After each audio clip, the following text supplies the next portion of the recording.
is Kristen Fleming, and I am the Education Coordinator for the Alzheimer's Disease Caregiver Support Initiative at SUNY Plattsburgh's Center for Neurobehavioral Health. We have a grant from the New York State Department of Health to provide services for caregivers of anyone living with memory loss in 6 counties: Clinton, Franklin, Essex, Warren, Washington, and Hamilton. We offer care consultations, support groups, education and training, social engagement at our memory cafes, and Project Lifesaver. All of our programs are currently happening virtually or telephonically due to the pandemic. Now, before we get started today, I do want to let you know that you are all in a listen-only mode. We cannot see or hear you. However, if you have questions throughout the presentation, please type them into the chat box or the Q&A feature. We'll be answering them either as the presentation goes on or at the end, depending on how it fits in. And feel free to type comments into the chat box as well. Be sharing those too. So now I would like to introduce you to our guest speaker today. Her name is Amy Goyer. She's the author of Juggling Life, Work, and Caregiving. She's a speaker and a consultant as well, specializing in caregiving, aging, and family issues. She's a passionate champion for family caregivers and has been one her entire adult life, caring for her grandparents, parents, sister, and other friends and neighbors. Amy has more than 35 years of experience working in the field of aging, and she has shared her personal caregiving journey as well as practical, actionable tips for caregivers in her columns and videos. So now I would like to present to you Amy Goyer. Hi, everyone. It's so nice to be here with you. I thank you, Kristen, for inviting me to be a part of your webinar series. I have actually been up there once 5 years ago. We were just discussing up to Plattsburgh in person. So I have a sense of where you all are. I'm going to share my screen now because I have a presentation I'm going to show you. So you have some visuals as I'm talking, but you'll also still be able to see me as I go along. So here we go. I am here today to talk with you about holiday survival tips for caregivers. And I have been through many, many holidays in caregiving, but none like this year. We all know that it has been a really tough year.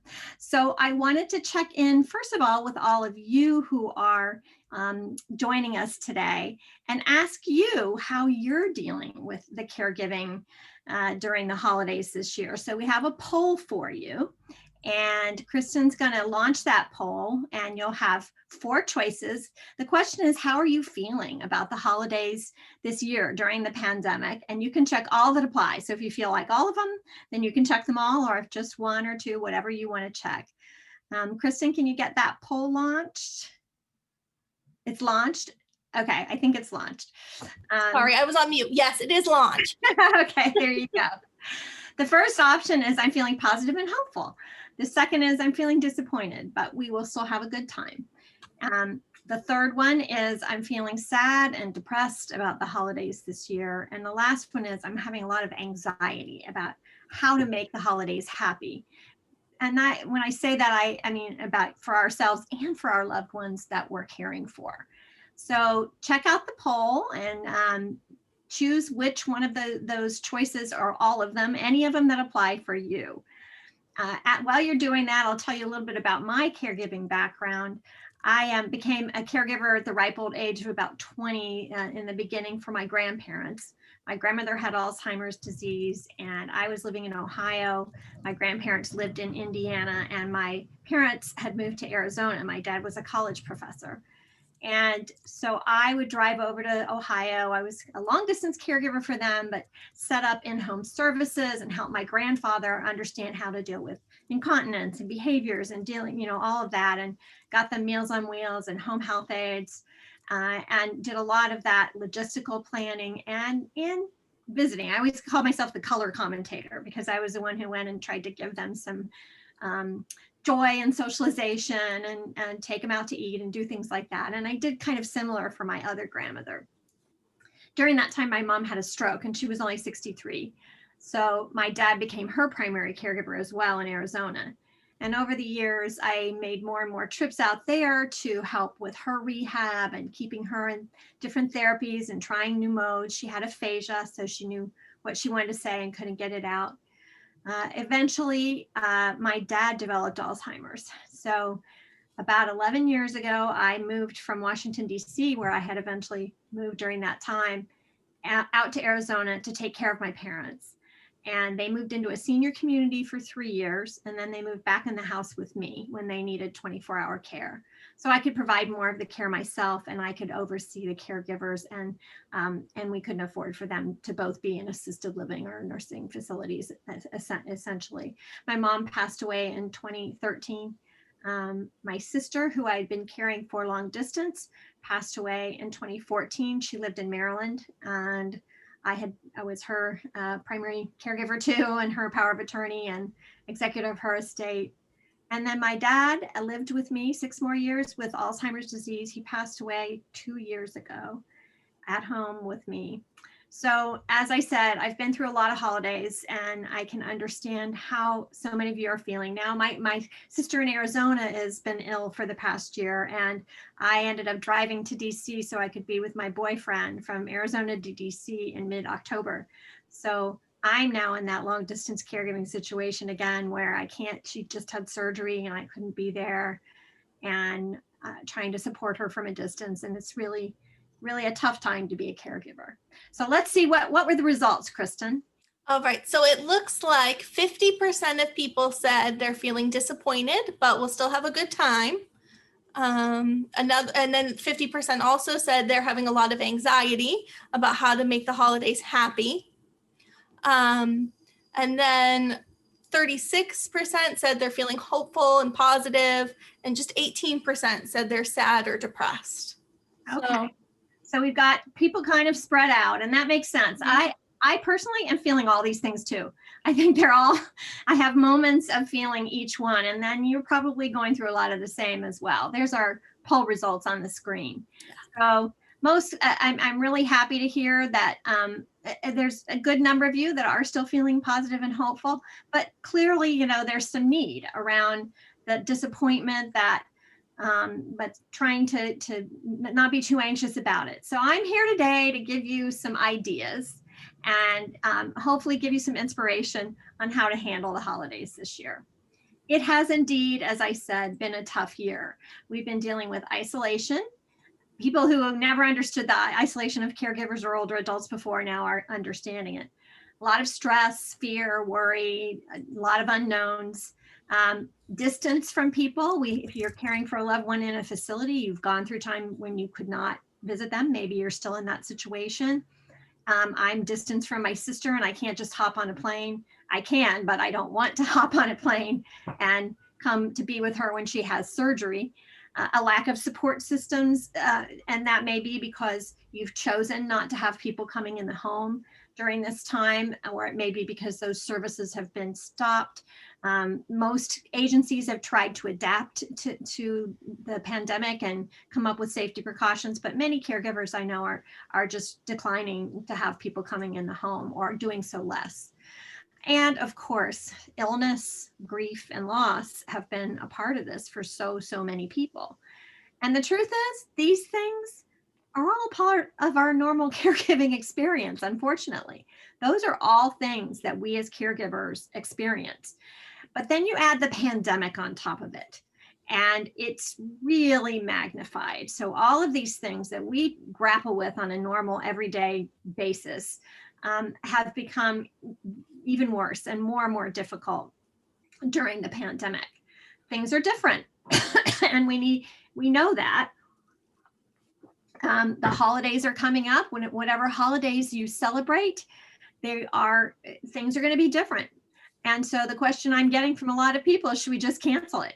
Maybe we should just cancel here. I have a friend who lives with her mother and cares for her, and her mother said, we should just cancel Christmas this year. She's like, Mom, we can't cancel Christmas, and we can't do that. But her mom was just feeling so low about it. So we've talked about ways to deal with that.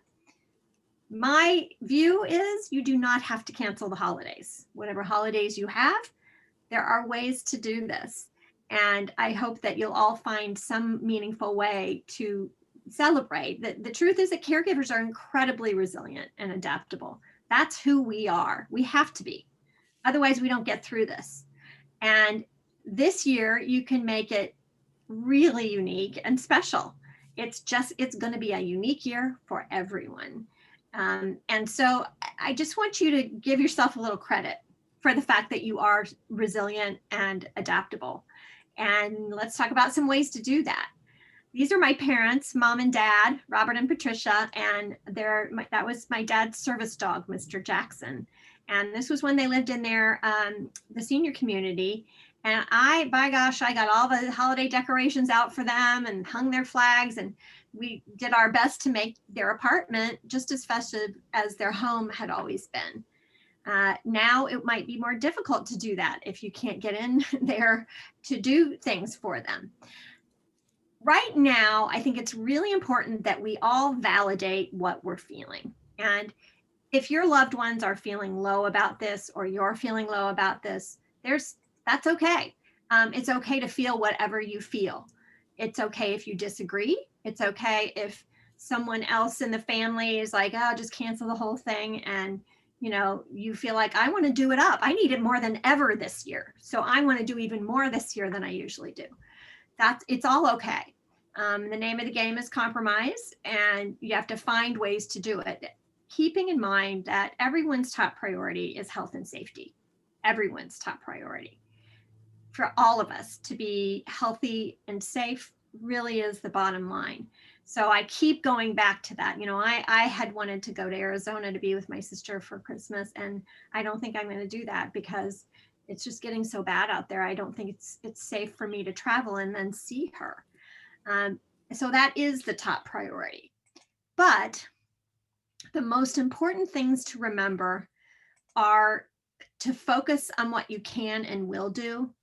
Really try to focus on the things we have control over, the things we can do, not so much on the things you're not going to be able to do this year.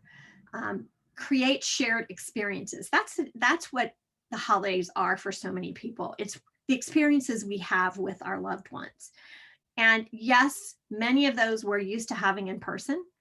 And many of those involve going places that we won't be going this year. And yet, can we still create shared experiences? And I think there's so many ways to do that, because that's what creates memories. That's what creates moments. If you're caring for someone with dementia, the moment is what's most meaningful, because that's what they have. This is a picture of my dad, and this was, I think, the second to last Christmas of his life. And he had at that point had visual impairment from the dementia.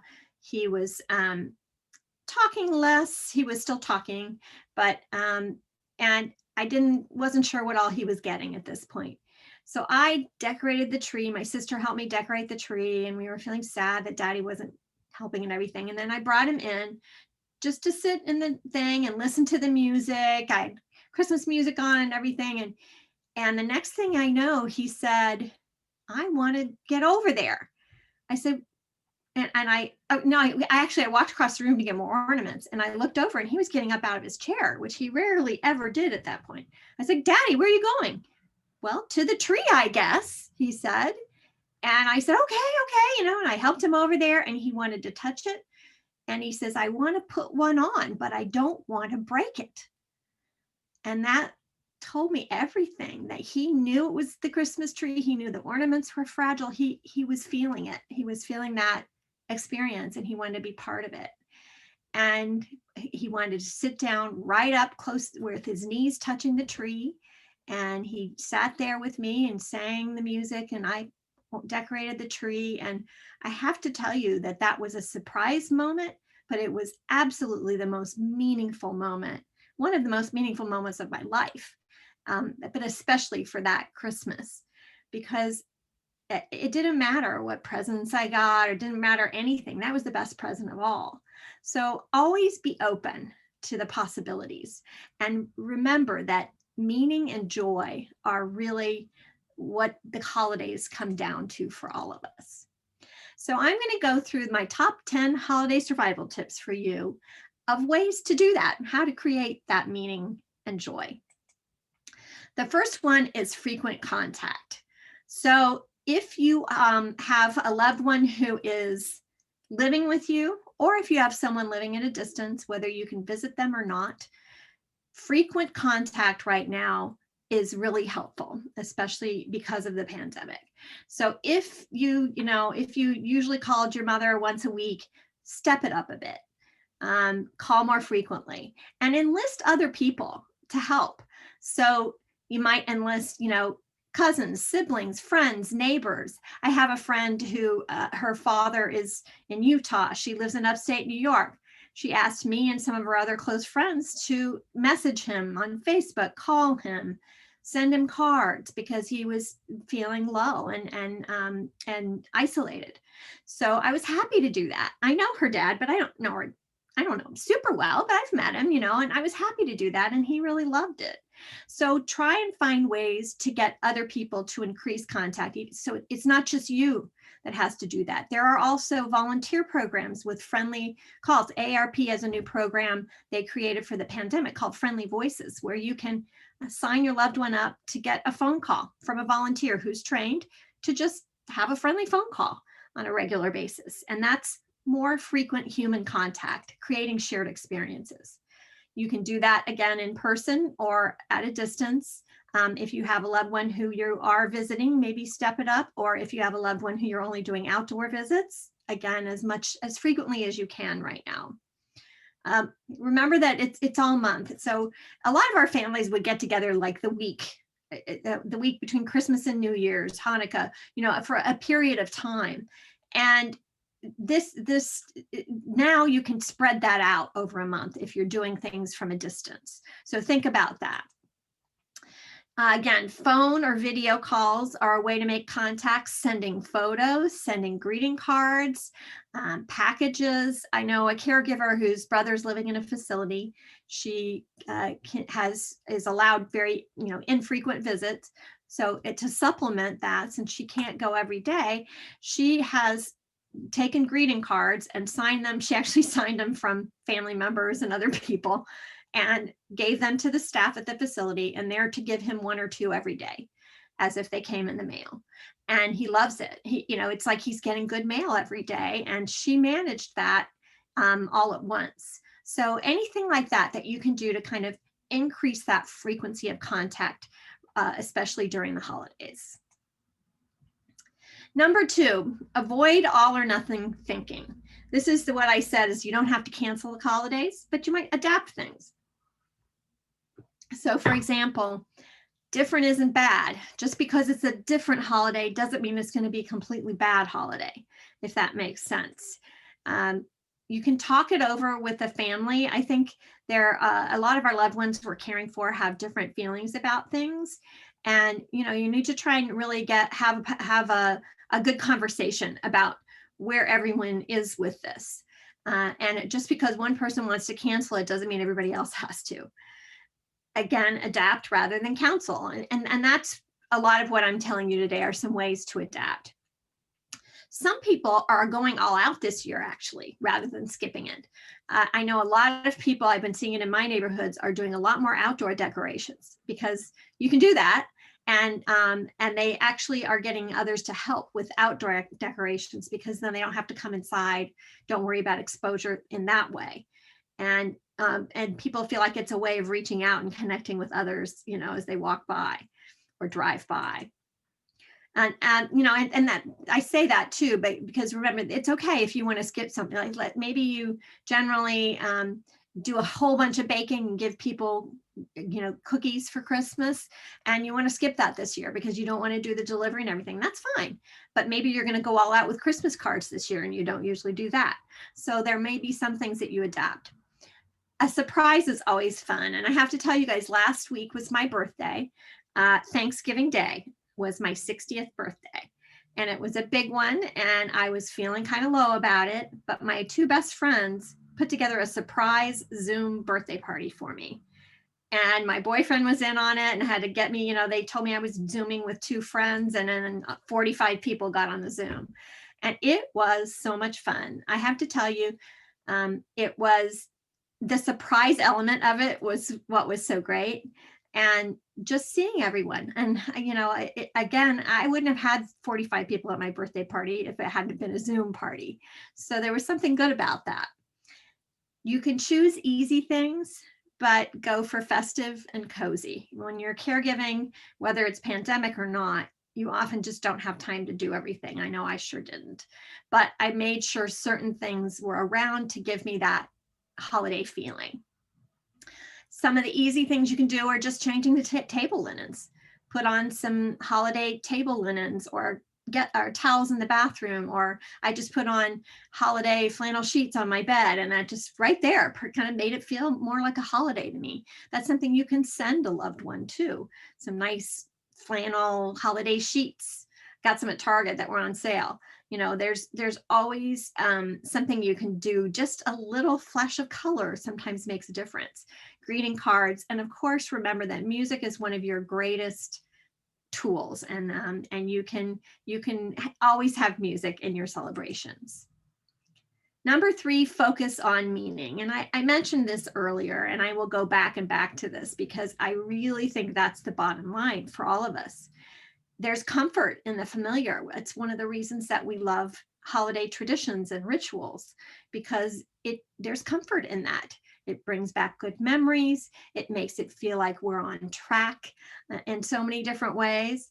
And for our loved ones, it can really make you feel safe and secure. So try to talk with them and look into your own self in terms of what's most important and fulfilling about the holidays for you.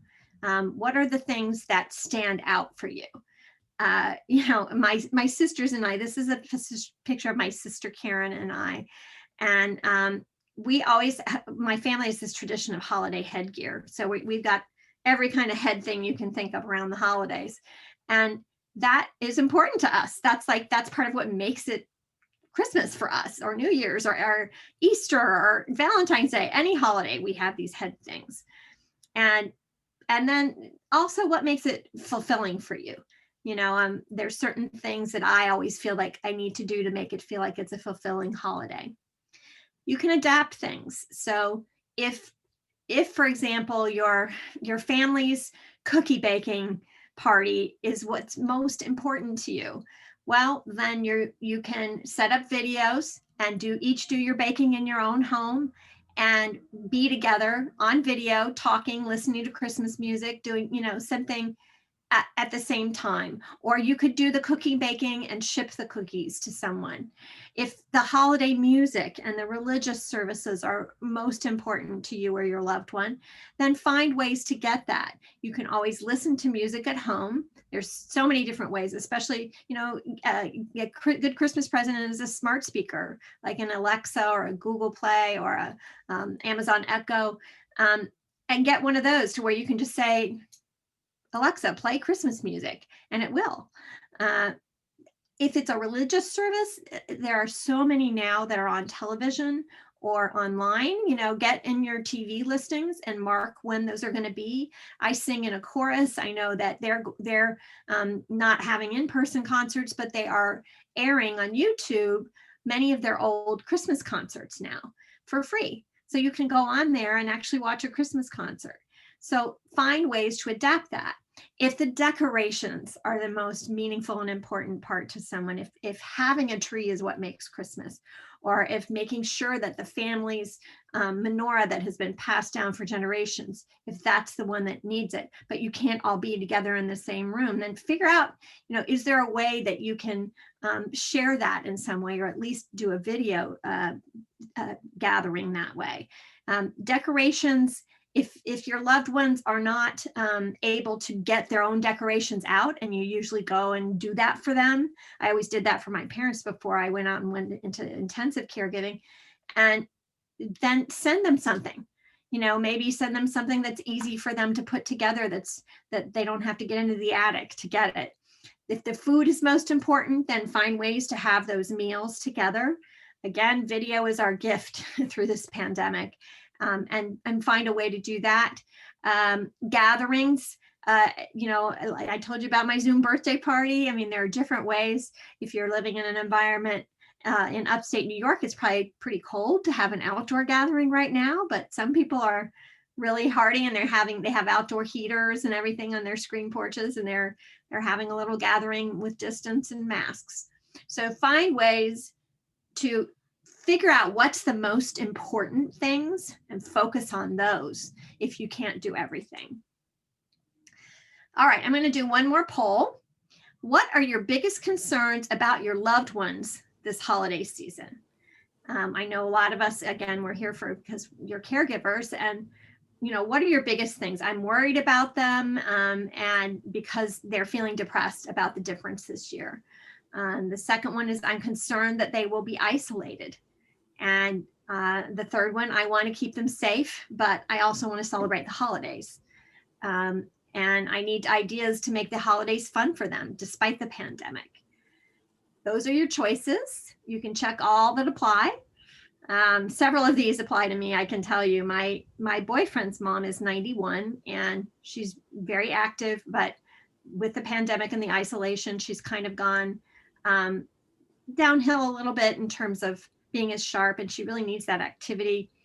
And so we're not going to let her, she lives in her own home. She's not going to be alone for Christmas, but the whole family usually gathers at her house. And he's got a big family. We're talking like 50 people, and that's not going to happen. We just can't do that this year. So we're looking at ways to make sure she can connect with all the family members nevertheless.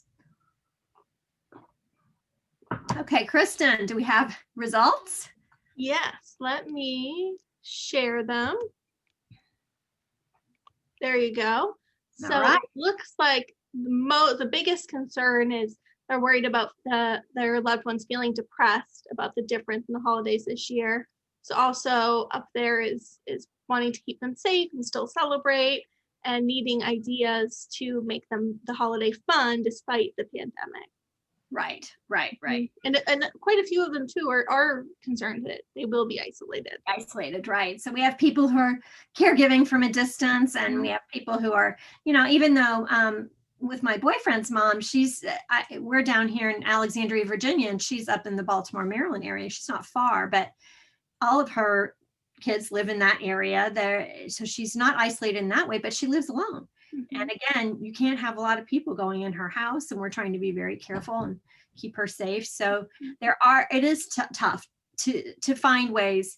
But I think, one of the biggest things was worried about them feeling depressed about the difference this year. And I think that's where we come in with engaging them and creating those shared experiences.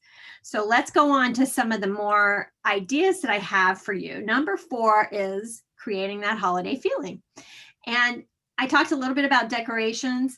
I think decorations really just brighten things up at the end of a tough year. I moderate a Facebook group for caregivers that ARP hosts on Facebook. And one of the things, some of them, I posted something, and a lot of people were putting up their holiday decorations early.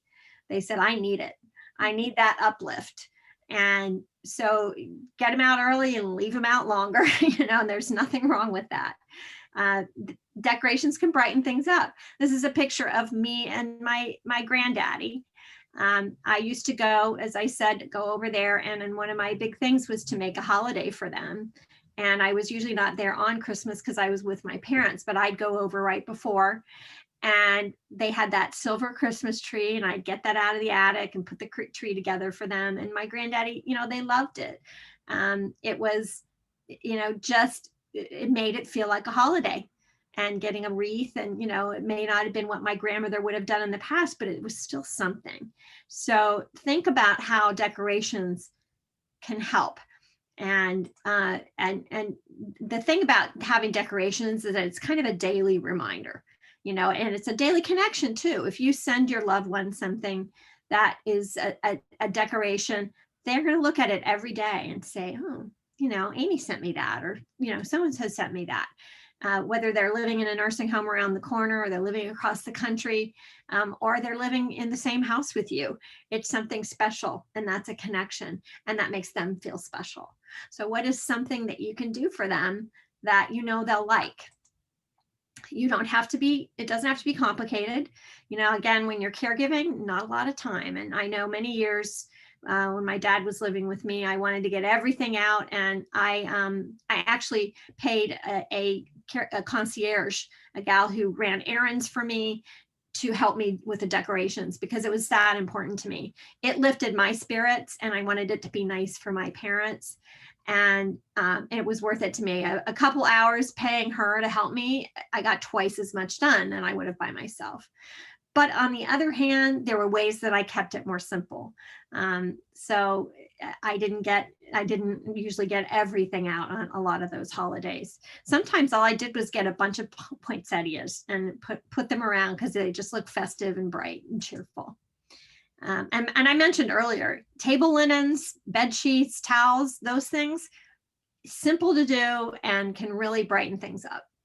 Outdoors, you have the ability to have people come and help decorate and be outdoors, so you're not worrying about the safety precautions of interacting with your loved ones. So you can hire a company to do it. There's people who are doing holiday decorations this year. You can have the facilities, you can ask them if you could decorate your loved one's window with that fake snow, or decorate right outside their window. A lot of facilities are making some exceptions this year on things because of the isolation. So never hesitate to ask. And if they won't do it, then you can come by every day and hold something up for them. Maybe something, the 12 days of Christmas, a different item that you're going to show them through the window every day. Share photos and videos.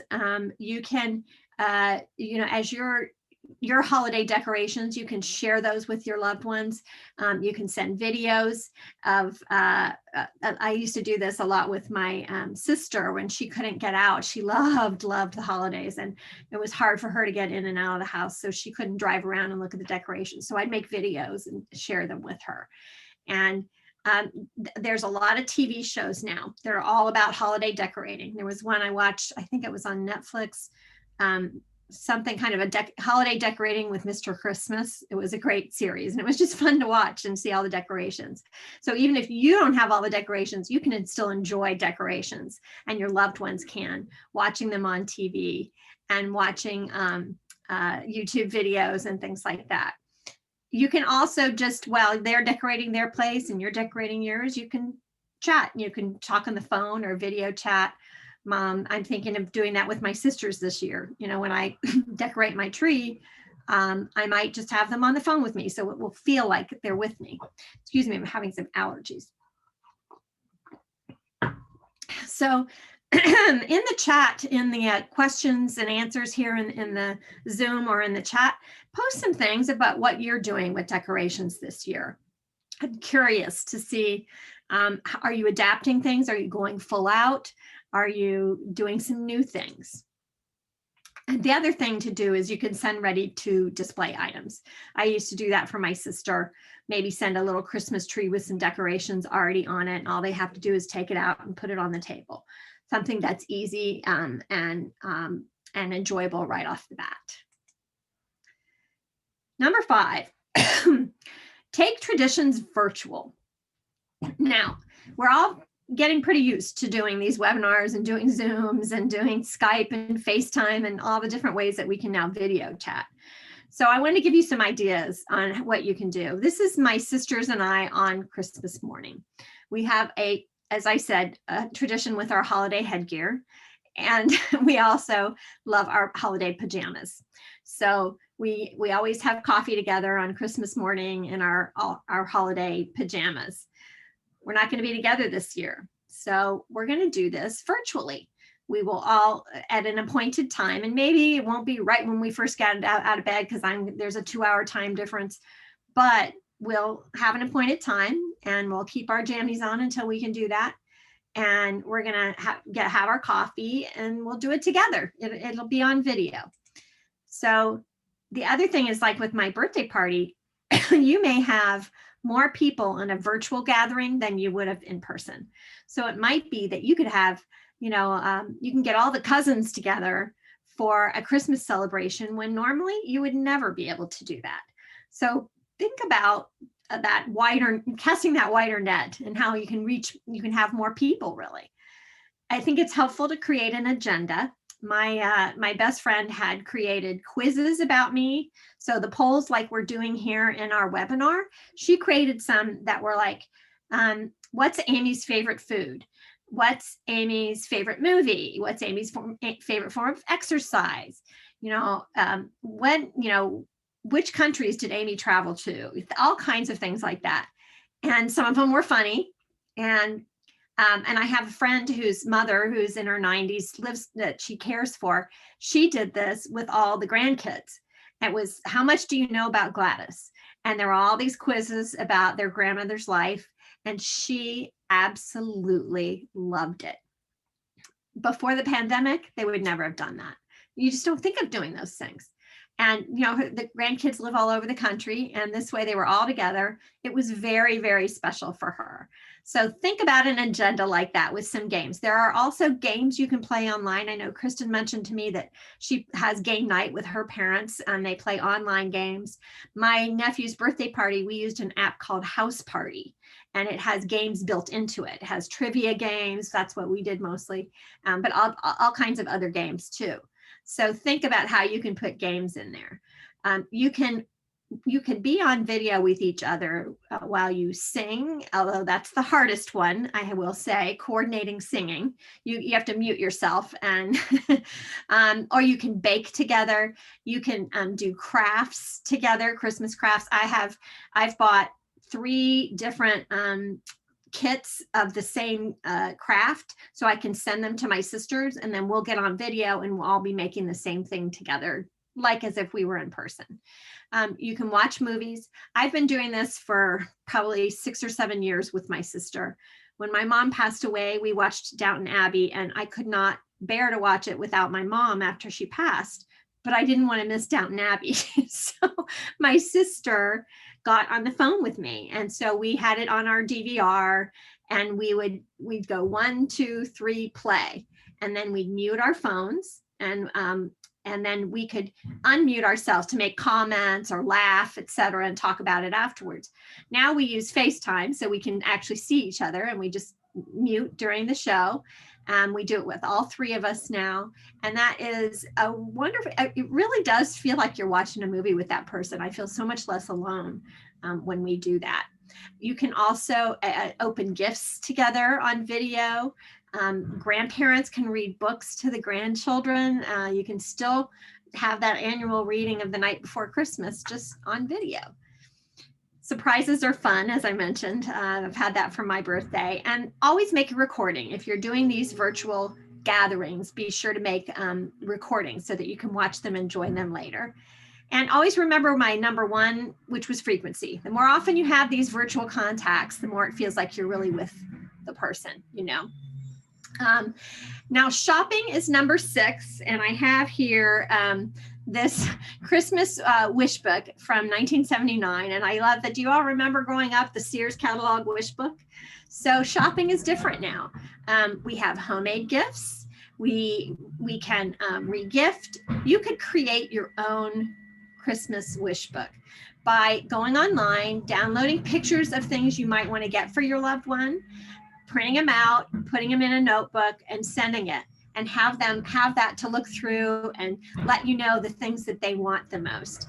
So it makes an activity out of getting a Christmas list, and it makes it's cognitively stimulating. It's an activity, something they can do. A lot of people I know are doing homemade gifts this year just because they have more time on their hands. They're not going out and doing things. But you can also say, everybody's cleaning out their houses right now. Let's regift. What if you find something that you already have in your home and give that as a gift? You can help your loved ones with online shopping because they may not be as experienced with that. I know people who are doing white elephant. They're shipping each other a white elephant gift. And if you've not heard of that, it's like silly gifts, things that, you wouldn't necessarily want. At a white elephant exchange, you would normally trade off what you don't want from, say, well, I want that one, and you switch with each other. But now what they're going to do is they each get a gift, and then next year they'll do that exchanging at their white elephant exchange. You can write a letter to someone, which again goes back to the meaning. As I said, meaning really is the number one thing here. So what would be the most meaningful gift for someone this year? You could also give task coupons. This is the year to organize the photos. Do an oral history of your loved one. Again, we're all kind of stuck at home, so it's a perfect time to do that. You can make a recording on video. The StoryCorps app is now set up so that your loved one can be at their home on their computer, and you can be at your home on your computer, and you can still go through and ask them the questions and make a video of it. You can create a slideshow. You can offer to do yard work or housework.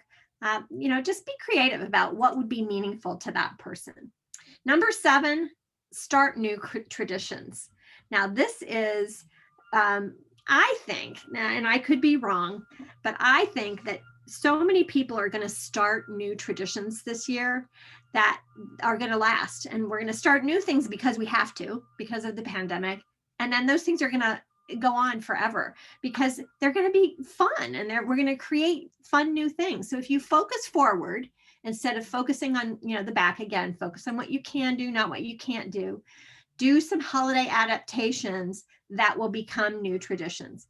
It might be that my sisters and I end up doing video Christmas morning coffee and spreading it to our friends and have that happen every year. Or it might be that you and your loved one decide that you're going to do a Zoom and a video extended family Christmas celebration, which you've never done before, but it might become a habit in the future. It might be a new tradition.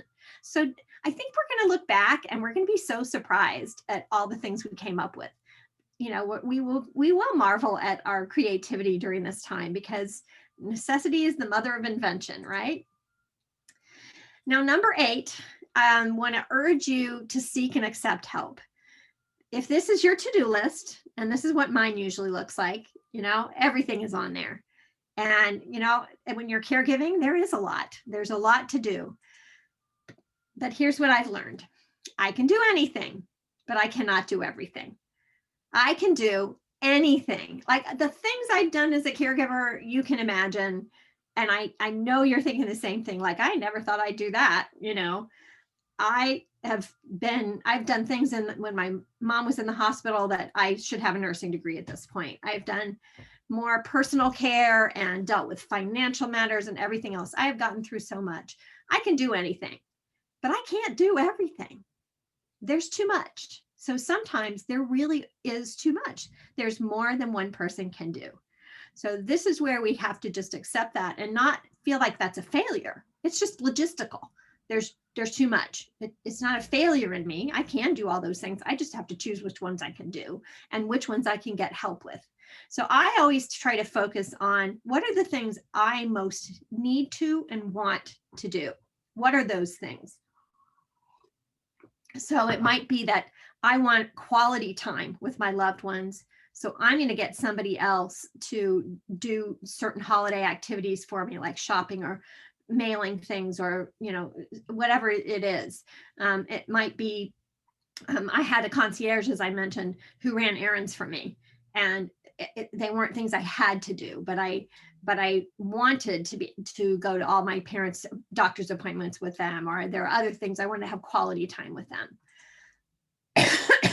Some of the ways that you can use help: get your family and friends to cook, cook a meal for you, bake, do the holiday baking, decorate. I've talked about that already, or especially outside. Somebody else can do some of that for you.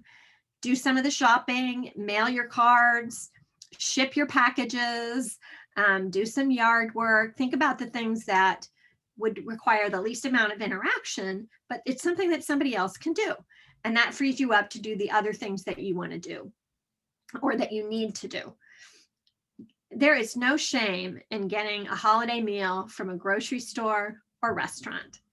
I started the first Thanksgiving, my parents were living with me and my boyfriend was there. It was only the 4 of us, and I just about killed myself, taking care of my parents and getting the meal together. I said, I'm never doing this again because I did not enjoy it. it was like no holiday for me. And we ate at like 9 o'clock at night. So after that, I started getting the meal from a local grocery store. And I made 1 or 2 dishes that were like my grandmother's green beans that were so important to me that we had to have that. That's the meaning and the importance. I had to have that dish, and I could make that. But I got the turkey already cooked, right? And I got sweet potatoes, mashed potatoes, as much as I could already done. And there are so many restaurants right now who are in need of business that are not doing as well because of the pandemic. It's a wonderful time actually to order a meal from a restaurant. So check in your area. I know lots of restaurants are offering special holiday meals, and you can order the whole thing. And you can think of it as not as a downfall for you, but you're actually doing something nice for your community, as well as giving yourself a break. And there's nothing wrong with that. And you can also get respite care. There are some organizations that are still providing respite care. I know many caregivers are still having help come into the home, and they're very careful about safety precautions. So be sure to ask about that. archrespite.org/respite locator is a good resource to find respite. And I know that Kristen and the center offer all kinds of services and support. So be sure and ask about that. You connect with other caregivers. I mentioned the Facebook group that I moderate. There's almost 5,000 caregivers in that group online. And so there's always somebody, it seems like 24/7, there's always somebody in there to respond if you need to vent or you need to voice a concern or get an idea how to solve a problem. We're in there all the time helping each other. What else? So in the chat, I'd love for you to, in the chat or the Q&A, post some of the ways that you're getting help this holiday season, and then we'll share those at the end. All right, number 9, monitor your mindset. Now, I think the truth is our mindset around the holidays this year is everything. We all have circumstances that are beyond our control this year, whether it's from caregiving or the pandemic or both. So let's be aware of where we're operating from. I always try to figure out, when I react, am I coming from fear, or am I just exhausted, or is this coming from love? Example I like to give is that one time the lab had messed up my mom's lab work, and I was so angry, and I started yelling at this woman on the phone, and she put me on hold, and I was like, what's wrong with me? This isn't me. That's not how I interact with people. But I realized I was afraid because my mom had been sick and I didn't want her to get worse. And so I said, okay, what would love do? So I got back on the phone with her, and we worked it out and solved the problem. So try to just examine yourself, especially if you feel yourself losing control. Where am I coming from and why? Be mindful, try and stay in the here and now. There's all kinds of what ifs and if onlys, a lot of don't should on yourself. I should be doing this. I should be doing that. Be here right now. This is what we have. This is the moment. This is not a dress rehearsal. This is life. So make the most of this moment that we're in right now. Release the resentment, the people who won't help, the people who aren't doing anything. In the end, that anger just hurts us. It doesn't really hurt them because they either don't care or they don't feel it. Choose positivity. It's a choice. I believe everything we do is a choice. So if we choose to focus on solutions instead of problems, if we choose to focus on, okay, what's the positive in this? Where's the silver lining? What can I do more than what I can't do? Be adaptable. I always say, I think being adaptable is the most important skill as we age, no matter what. So for caregivers in spades, you really, really, really have to just allow yourself to be adaptable and accept what I can do and what I can't do. We all have limits. Again, I can do anything, but I cannot do everything. And then validate that you choose to care. As I said, everything is a choice. And there are people all over this world who have nobody looking out for them at all. And it's not because they don't have family. There really are people who choose not to do it. And you may feel like I don't have a choice, but you do. And so feel good about that. You're stepping up on whatever level and whatever your motivation is, whether it's love or duty or responsibility, whatever it is, you still are making that choice. So feel good about that. You're not a victim in this circumstance. And that is, nobody functions well in a victim mode. So remember that. I share this picture with you because this was my dad's last Christmas.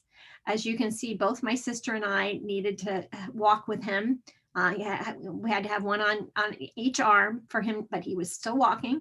And, he had a gait belt, and we had braces, and he held on to us. And yet you can see we're still in our funky Christmas headgear, wearing our Christmas clothes and aprons. Our dog is dressed up in his Christmas clothes. We've got poinsettias, even if we didn't have all the other decorations up. The Christmas tree was up. That was the one thing that was kind of the deal breaker for me, always to have the tree up. And we were doing the best we could. And we tried to keep that mindset. And I think that's really what it's all about. Success is not being the perfect caregiver, having the perfect holiday. Success is all the little things that add up. And it's about being there and doing your best. And, we've all been knocked down by this pandemic, but you get back up and you keep going. And that's success. Number 10, and last but definitely not least, is fill your tank. Even Santa has to fill his tank, whether he's putting gas in his 18-wheeler or milk and cookies in his own personal energy tank.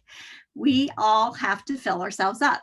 And this is the analogy that I used through my most intensive years of caregiving, that I realized I was like my car. My car couldn't run on empty, and neither can I. And that I had an actual experience where I almost ran out of gas. And when I filled the car up with gas and I drove out of the gas station, I was so relieved. And I also thought to myself, it's interesting. The car actually runs better on a full tank of gas. Well, duh, right? But that was my aha moment, because I realized I had been expecting myself not only to run on empty all the time, but also to be just as efficient on empty. Didn't make sense. It wasn't logical. And somehow that helped me realize that, there's the oxygen mask analogy, where you put the oxygen mask on yourself instead of the other person first. That didn't work as well for me, because that's an emergency. That the flight's going, the airplane's going down when you're doing that. And caregiving is a series of crises. It's on and on and on. It's a marathon. It's an everyday thing. So I have to keep filling my tank. I can't just wait till the plane's going down. I have to keep filling up so I have the energy to give out. And you can't always fill up at once, but you can do it a little bit at a time. And we have to watch ourselves for the signs that we're starting to get down on empty. Things like your stress levels. How are you feeling about your stress? Things like, how are you short-tempered? Are we losing our temper with people? Exhaustion, just being so completely exhausted that you feel like you can't do one more thing. Are other relationships suffering? And that does happen.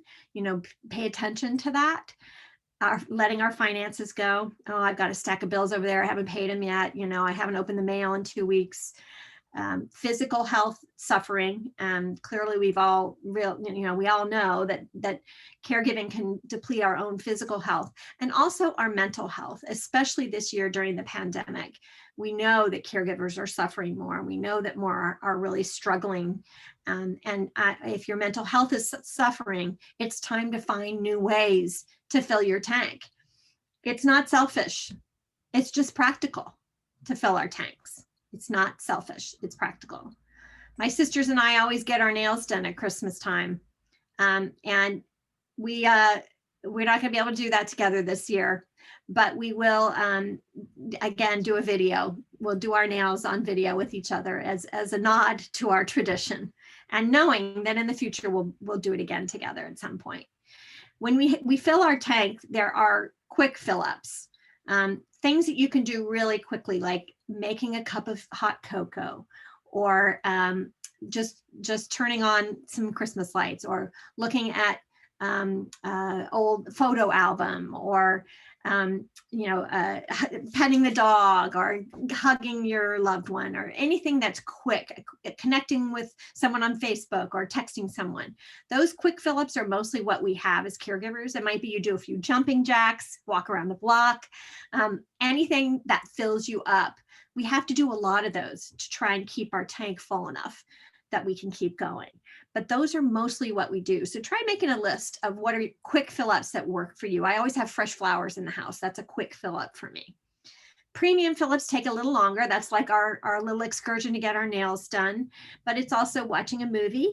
You can do that now on video with someone else while you're watching the same movie.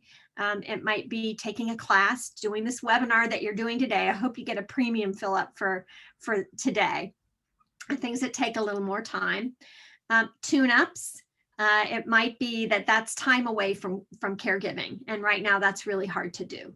So find ways to escape in other ways, maybe an online experience. Some of the Airbnb and all these companies are doing online experiences where you watch do a Zoom with someone in Ireland. I did that in the spring, and he showed us all around his village, and it really felt like I had gotten away. So that was kind of a nice tune-up. Routine maintenance are the things that we have to do all the time, and sleep is number one.